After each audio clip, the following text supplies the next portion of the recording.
नमस्कार, मैं हूं आपके साथ पूजा कविया गोमा। एपीएन के लोकप्रिय कानूनी प्रोग्राम लीगल हेल्पलाइन में आप सभी का स्वागत है। इसमें हमारे कानूनी विशेषज्ञ रोजमर्रा की जिंदगी की समस्याओं से जुड़े कानूनी मसलों पर आपकी शंकाओं का समाधान करते हैं। आप भी इस प्रोग्राम से जुड़ सकते हैं, फोन करके कानूनी राय ले सकते हैं। आज हम आपको जमीन कब्जे पर कानूनी जानकारी देंगे, खासतौर पर प्रतिकूल कब्जा या एडवर्स पोजीशन और उससे जुड़े कानून के बारे में बताएंगे और इस मसले से जुड़ी आपकी समस्याओं का समाधान भी करेंगे। प्रतिकूल कब्जे के मामले में असली मालिक के पास प्रॉपर्टी टाइटल हो सकता है, लेकिन कानून के जरिए वो इस तरह का दावा करने का अधिकार खो देता है।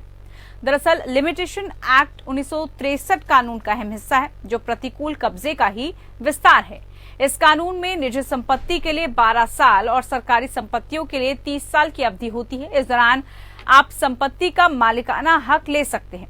किसी भी तरह की भविष्य में परेशानी पैदा हो सकती है देरी से, तो लिमिटेशन एक्ट के तहत प्रतिकूल कब्जे को लागू करने और समावधि की गणना के लिए देखा जाता है कि प्रॉपर्टी मालिक के पास किस तारीख से है। इस अवधि के दौरान पोजीशन अटूट और बिना किसी रुकावट के होनी चाहिए। दावेदार के पास संपत्ति का इकलौता अधिकार होना चाहिए।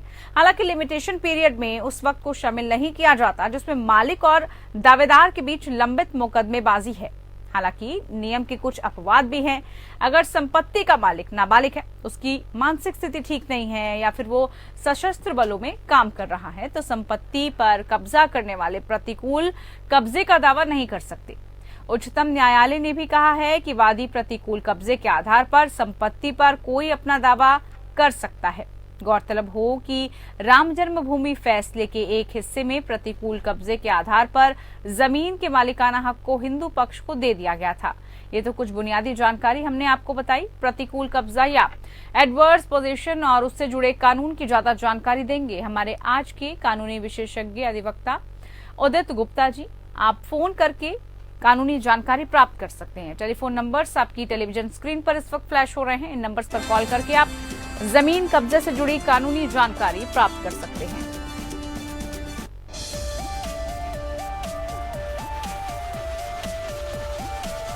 तो टेलीफोन लाइंस खुल चुकी हैं, आप इन नंबर्स पर कॉल कर सकते हैं, जमीन कब्जे से जुड़ी कानूनी जानकारी प्राप्त कर सकते हैं। आज हमारे साथ खास मेहमान अधिवक्ता जुड़ चुके हैं। उदय गुप्ता जी हमारे साथ हैं। उदय जी, बहुत स्वागत है आज के कार्यक्रम में आपका। सबसे पहले हम आपसे जानकारी चाहेंगे जिस विषय को आज हम लेकर आए हैं, यानी कि प्रतिकूल कब्जा या एडवर्स पोजीशन, वो होता क्या है? देखिए जी, एडवर्स पोजीशन जो ये पोजीशन से या पोजीशन की वजह से अगर जो राइटफुल ओनर है यानी जिसके पास कागज है उसका टाइटल डिनाई किया जाए, उसे कहते हैं एडवर्स पोजीशन। जो पोजीशन यूसेज ऑफ लैंड की वजह से जाता है उसे बोलते हैं एडवर्स पोजीशन। देखिए क्या होता है, नॉर्मली जो पोजीशन होता है वो असली ओनर के पास होता है, यानी जिसके पास जमीन के कागज होते हैं। लेकिन एडवर्स पोजीशन के तहत अगर किसी के पास जमीन के कागज नहीं है बट वो उस जमीन की पोजीशन में है और उस पोजीशन में यानी उस कब्जे की वजह से जो राइटफुल ओनर है यानी कि जिसके पास कागज है उसका टाइटल डिनाई करने के लिए किया जाए, उसे बोलते हैं एडवर्स पोजीशन। ठीक है। कब्जे की कानूनी परिभाषा किस तरह से, अगर हम उसकी कानूनी परिभाषा को समझें तो? देखिए, पोजीशन मैं फिर से आपको बता देता हूँ। पोजीशन का मतलब ये होता है कि जिसके पास कागज हैं, जो असली ओनर है वो पोजीशन में है, लेकिन क्योंकि वो उसके पोजीशन किसी और के पास है तो उसको एडवर्स पोजीशन बोल सकते हैं। लेकिन अगर पोजीशन राइटफुल ओनर के पास है, उसके पास उसका यूज है, उसके पास उसका कंट्रोल है, वो उस लैंड के साथ जो मर्जी करना चाहे वो कर सकता है और उसको पता है कि उस लैंड के अगेंस्ट और बाकी लोगों के अगेंस्ट वो पोजीशन में है, तो उसको पोजीशन बोला जाता है। मानिए मतलब फिजिकल पोजीशन, और दूसरी बात कि उसको पता है कि वो बाकी लोगों के अगेंस्ट उस लैंड के पोजीशन में है, उसका हकदार है, तो उसको बोलते हैं पोजीशन यानी कि कब्जा। बिल्कुल। उदय जी, किस स्थिति में प्रतिकूल कब्जा मान्य रहता है, कब ये मान्य हो जाता है? देखिए जी, अगर एडवर्स पोजीशन को प्रूव करना पड़े या ये कहना पड़े कि ये किस तहत ये पोजीशन से एडवर्स पोजीशन बन सकता है, तो उसकी 4-5 चीजें हैं जो कोर्ट में प्रूव करनी पड़ती है और दिखाना पड़ता है। देखिए, एडवर्स पोजेशन का हमें ये समझना पड़ेगा, क्योंकि गलत तरीके से पोजेशन होता है और aimed against the right person होता है, मतलब aimed against the rightful owner होता है, तो इसको प्रूव करना कोर्ट में आसान नहीं होता। इसलिए इसकी वजह से 4-5 चीजें हैं जो बताना कोर्ट को और प्रूव करना जरूरी है, जो एविडेंस के तहत, एविडेंस लीड करने के तहत आपको प्रूव करनी पड़ती है। पहला प्रूव करना पड़ता है कि आप 12 साल से उस लैंड के, मतलब उस जमीन के पोजेशन में है। दूसरी चीज आपको पता होना चाहिए कि इसका असली मालिक कौन है, यानी कि जो पोजेशन आपके पास है that has to be against the true owner, वो ट्रू ओनर के अगेंस्ट होना चाहिए। तीसरी चीज आपको प्रूव करनी पड़ती है कि जो लैंड है उसके आप एक्चुअल, फिजिकल, कंटिन्यूस और अनडिस्टर्ब पोजेशन में है, मतलब आपके पास पोजेशन होना चाहिए, आप उसकी कंटिन्यूस पोजेशन में होने चाहिए 12 साल तक, मतलब कि कहीं ब्रेक नहीं होना चाहिए 12 साल तक, और पीसफुल और अनडिस्टर्ब पोजेशन होना चाहिए, कोई बार बार आपको पोजेशन से डिस्टर्ब ना करे। चौथी चीज जो है वो होनी चाहिए कि आप उस कब्जे में, लैंड के कब्जे में बिना फोर्स के आए हो, बिना कंसेंट के आए हो, और इसमें कोई परमिशन ना हो। तो तब जाके ये चारों चीजें जब देखी जाती हैं तो इससे पता चलता है कि आप एडवर्स पोजेशन में हैं, और ये सब चीजें आपको कोर्ट में प्रूव करनी पड़ती है, ये दिखाने के लिए कि आप एडवर्स पोजेशन। अब जैसे आपने बताया, एक चीज और है, ये बताना पड़ता है कि आप पब्लिक को, यानी कि सबको पता है कि इस लैंड के पोजेशन में आप हैं, यानी it should be open to public. बिल्कुल। अब ऐसे में अगर हम अपनी संपत्ति को अवैध कब्जे से बचाना चाहें तो कैसे बचा सकते हैं, क्योंकि आजकल हम देख रहे हैं कि बहुत अवैध कब्जे होने लगे हैं, तो कैसे बचाया जा सकता है उसको? देखिए जी, सबसे बढ़िया तरीका अपनी संपत्ति को अवैध कब्जे से बचाना है, उसका ध्यान रखना। यानी कि उसमें जाइए, आप उसका ध्यान रखिए, आप देखिए कि कोई अनऑथराइज एक्टिविटी नहीं चल रही, कोई इलीगल एक्टिविटी नहीं चल रही, इसमें अपना एक सिक्योरिटी गार्ड या चौकीदार रखें, इसको बचा के रखें कि ताकि कोई इलीगल पोजेशन ना हो। इसके जो कागज हैं, यानी कि टैक्स है, उसको राइटली जमा कराते रहिए। इसमें बिजली के बिल हैं, पानी के बिल है, जो जमा कराइए। कोशिश करिए ये जो बिल जमा होते हैं ये आपके बैंक टू बैंक ट्रांसफर हो या चेक से जाएं, ताकि इसकी एंट्रियां दिखें, ताकि पता चले कि ये आप ही ने किया है। तो ये सब चीजें करना बहुत जरूरी होता है अपनी संपत्ति को बचाने के लिए। ये संपत्ति आप ही की है, आपको बचाना जरूरी है, तो ये सब चीजें करना बहुत जरूरी होता है। बिल्कुल। लेकिन ऐसे में उदय जी, अगर अवैध कब्जा हो जाता है किसी का, तो उस स्थिति में क्या किया जा सकता है? सबसे पहले किस तरह से कानूनी मदद ली जा सकती है? देखिए जी, अगर किसी का आपकी संपत्ति पे, यानी आपकी लैंड पे कब्जा हो गया है जो इलीगल है, उसका सिविल लॉ में तरीका ये है कि आप उसको सूट फॉर पोजेशन, यानी कि दावा डालिए कब्जा लेने के लिए वापस, सूट फॉर पोजेशन, और बताइए कोर्ट को कि इसमें आप मालिक हैं और आपका जो कब्जा है वो दूसरा जो कब्जे में है उसने इलीगल ले लिया है और इसका पोजेशन आपको वापस चाहिए। ये तो सिविल लॉ की रेमेडी हो गई। जो क्रिमिनल लॉ की रेमेडी है, आप इसमें पुलिस कंप्लेंट कर सकते हैं, ये कह सकते हैं कि जो पोजेशन में है वो इलीगल पोजेशन में आया है और उसको उस पोजेशन से हटाया जाए। बट जो सिविल लॉ की रेमेडी है, यानी कि जो सूट फॉर पोजेशन है, उसी की तरीके से, यानी कानून में ये बोला जाता है कि अगर कोई गलत पोजेशन में भी है तो उसको कानून के तहत ही उस जमीन से खाली कराया जाएगा, जबरन उसको खाली नहीं कराया जाएगा। बिल्कुल, जबरन खाली नहीं कराया जा सकता। ऐसे में उदय जी, प्रतिकूल कब्जे के लिए अगर हम डॉक्यूमेंट्स की बात करें तो कौन कौन से डॉक्यूमेंट्स की आवश्यकता होती है? देखिए, मैंने आपको शुरू में बताया था कि एडवर्स पोजेशन यानी प्रतिकूल कब्जा प्रूव करना कोर्ट में आसान नहीं होता जी।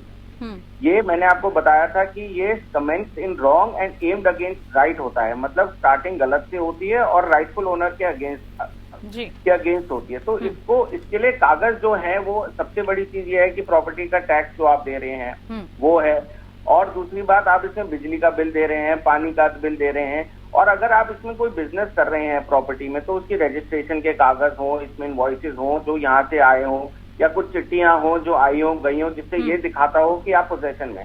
लेकिन जो सबसे बड़ी चीज जो एडवर्स पोजेशन के लिए दिखानी पड़ती है कोर्ट ऑफ लॉ में, वो होती है कंटिन्यूस पोजेशन फॉर 12 ईयर्स। तो इसीलिए जो भी कागज हो, जैसे भी हो, ये दिखाने चाहिए कागज कि आप उस लैंड में, यानी आप उस जमीन पे 12 साल से कंटिन्यूसली विदाउट ब्रेक कब्जे थे। ठीक।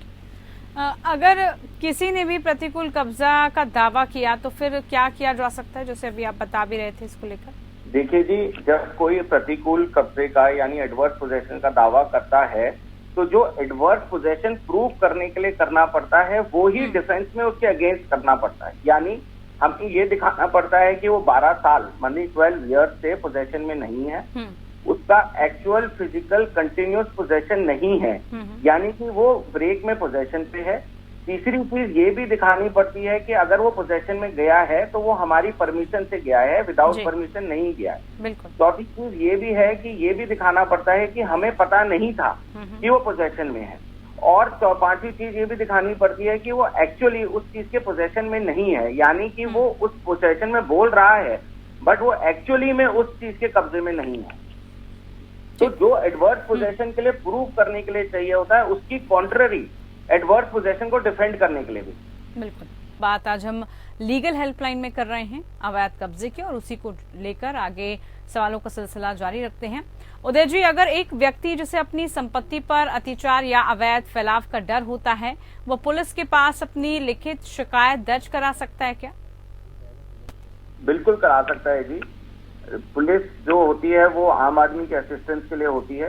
अगर आज की डेट में कोई भी आपकी जमीन पे एक अवैध कब्जा यानी इलीगल पोजेशन में बैठा है, तो आप पुलिस को कंप्लेंट कर सकते हैं और बता सकते हैं कि वो आपकी जमीन है, उसके टाइटल डॉक्यूमेंट्स आप दिखा सकते हैं और पुलिस को बता सकते हैं लिखित में कि आपका ये जो लैंड है ये गलत तरीके से कब्जाया गया है जी। इससे क्या होगा जी, अगर आप पुलिस वालों को कंप्लेंट देंगे तो ये एक प्रूफ भी बनता है कोर्ट में कि आपको पता था कि ये जो भी है कब्जे में, गलत कब्जे में, वो आपकी लैंड में यानी कि गलत कब्जे में बैठा है, तो वो 12 साल का जो कंटिन्यूस पीरियड है उसका भी फर्क लगेगा। बिल्कुल। अब कहा जाता है कि आपको किसी भी व्यक्ति को अपने घर पर लंबे समय तक कब्जा नहीं रखने देना चाहिए। आपको अवैध रूप से कब्जे की हुई जो संपत्ति उससे बचने के लिए उसके केयर टेकर को बदलते रहना चाहिए। इसके बारे में जरा बताइए। देखिए, मैंने आपके कार्यक्रम में शुरू में भी बताया था कि जमीन जो है, जो आपकी जायदाद है, उसका ध्यान रखना आपका खुद का काम है। अगर आप उसका ध्यान रखेंगे, उसके ठीक से रखेंगे उसका ध्यान, तो उस पर अवैध कब्जा होना मुश्किल है, जिसमें आप बार बार उस पर जाएंगे, देखेंगे कोई इलीगल एक्टिविटीज नहीं हो रही है, तो उसका आप ध्यान रख सकते हैं। वैसे अगर कोई आपका केयर टेकर है उस लैंड पे जो आपके लैंड का ध्यान रख रहा है, तो उसको आपको बदल सकते हैं, लेकिन बात यह है कि आपको ये ध्यान रखना चाहिए कि वो कोई भी ऐसा कागज ना बनाए या ऐसी चीजें ना दिखाए जिससे वो ये पता चल जाए कि वो इलीगल पोजेशन में। इसलिए अगर आप उस बंदे को, जो आपका केयर टेकर अगर बदलते भी हैं, तो भी ये ध्यान रखना चाहिए कि वो कुछ ऐसा काम ना कर रहा हो आपकी जमीन पे जिससे आपकी जमीन पे ये एडवर्स पोजेशन का इफेक्ट आ। अब ऐसा कहा जाता है कि 12 साल बाद जमीन कब्जाधारी की हो जाती है, क्या ऐसा होता है? इस बारे में लिमिटेशंस एक्ट की धारा 65 क्या कहता है? देखिए, मैंने आपको फिर से कार्यक्रम के शुरू में ही बताया कि एक जो सबसे ज्यादा जरूरी चीज है एडवर्स पोजेशन प्रूव करने के लिए है, वो ये है कि एक जो अवैध कब्जे में है यानी इलीगल पोजेशन में है, वो 12 साल तक यानी 12 ईयर्स तक कंटिन्यूस पोजेशन में होना चाहिए उस जमीन के, टू प्रूव एडवर्स पोजेशन। यानी जो एडवर्स पोजेशन प्रूव करने के लिए सबसे ज्यादा जरूरी है वो 12 साल है। इसकी वजह यह है कि लिमिटेशन एक्ट में आर्टिकल 65 में ये दिया गया है कि एक जो जिसका अपना लैंड है, जिसका अपनी जमीन है, वो 12 साल तक उस जमीन पे एक सूट फॉर पोजेशन डाल सकता है। यानी उस जमीन को वापस लेने के लिए जो लिमिटेशन है, जो लिमिटेशन एक्ट में दी गई है, वो 12 साल है। सेक्शन 27 ऑफ लिमिटेशन एक्ट ये भी कहता है साथ में कि अगर आपने 12 साल तक, अगर आपको पता है कि आपकी जमीन पे कोई इलीगल पोजेशन पे है और आपने पता होने के बाद 12 साल में कोई दावा नहीं डाला, तो आपका जो राइट है उस लैंड पे वो एक्सटिंग्विश हो जाएगा। तो article 65 of limitation act read with section 27 of limitation act shows, मतलब ये दिखाता है कि 12 साल के अंदर अंदर आपको सूट फॉर पोजेशन डालना पड़ता है। इसीलिए एडवर्स पोजेशन दिखाने के लिए 12 साल से ऊपर एडवर्स पोजेशन का कंटिन्यूस पोजेशन दिखाना पड़ता है। जी, अब उदय जी अगर बात करें हम स्वामित्व और कब्जे की, तो उसके बीच में जो मुख्य डिफरेंस रहता है, अंतर रहता है, वो क्या रहता है? देखिए जी, आप एक लैंड के ओनर हैं, आपके पास पोजेशन है, लेकिन जैसे मैंने बताया कि हो सकता है कि आप किसी लैंड के ओनर नहीं है बट आप पोजेशन में हैं। हाँ। और सिमिलरली किसी लैंड के आप पोजेशन में हैं बट ओनर नहीं है। जो लैंड किसी को पोजेशन की वजह से एडवर्स बनता है, उसकी वजह से जो टाइटल डिनाई होता है वो ओनरशिप डिनाई हो जाती है। तो इसलिए जो ओनरशिप है और जो पोजेशन है उसमें एक अंतर। अब लिमिटेशंस एक्ट क्या है और प्रतिकूल कब्जा कैसे जो लिमिटेशंस एक्ट है उससे जुड़ा हुआ कैसे है? देखिए जी, लिमिटेशन एक्ट एक एक्ट है जिसके तहत हर कानूनी मतलब आप अपना जो भी केस डालना चाहते हैं उसकी लिमिटेशन दी गई है। मतलब कोई भी केस आपको डालना हो कोर्ट ऑफ लॉ में, उसके अंतर्गत ही डालना पड़ता है, मतलब उसकी लिमिटेशन के अंदर अंदर डालना पड़ता है। जैसे कुछ सूट है रिकवरी का, जैसे किसी से आपने पैसे ले रखे हो तो उसके 3 साल के अंदर पैसा वापस लेने के आपको 3 साल में डालना पड़ता है। वैसे ही अगर आज की डेट में किसी का लैंड किसी ने गलत तरीके से कब्जा किया हुआ है तो लिमिटेशन एक्ट यानी जो आपको अपनी राइट्स के लिए जो एक्ट है वो 12 साल के अंदर, जब आपको पता चलता है कि वो इलीगल पोजेशन में है, वो 12 साल के अंदर आपको उसमें सूट डालना पड़ता है पोजेशन का। तो लिमिटेशन एक्ट में दिया गया है कि एक सूट जो पोजेशन के लिए हो वो 12 साल के अंतर्गत ही आपको डालना पड़ेगा। इसलिए लिमिटेशन एक्ट इस केस में of possession and adverse possession यानी कि कब्जा और प्रतिकूल कब्जा जरूरी हो जाता है। जी उदित जी, अगर जमीन कब्जे की हम बात करें तो उसमें किन धाराओं के तहत किसी के खिलाफ मुकदमा दर्ज हो सकता है? कौन से केसेस में कौन सा जो कानूनी एक्ट है लगाया जा सकता है उस शख्स पर?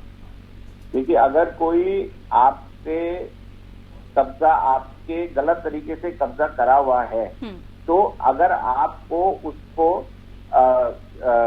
सिविल कोर्ट में केस डालना है तो under transfer of property act यानी कि जिसने अगर गलत कब्जा करा हुआ है read with civil procedure code, आप उसके तहत सूट डाल सकते हैं इलीगल पोजेशन का और वापस पोजेशन मांगने। उदित जी, कई बार ऐसा देखने को मिला है जब परिवार में इस तरह के आरोप लगते हैं कि जमीन को कब्जा कर लिया या घर को जो है हड़पने की कोशिश की, तो ऐसे केसेस में क्या किया जा सकता है? देखिए जी, एक परिवार में जब ये लगते हैं इल्जाम लगते हैं आपस में, तो ये आपस में जब आप केस डालते हैं तो उस केस के तहत ये सब चीजें कोर्ट के अंदर डिसाइड होती है कि क्या पोजीशन है।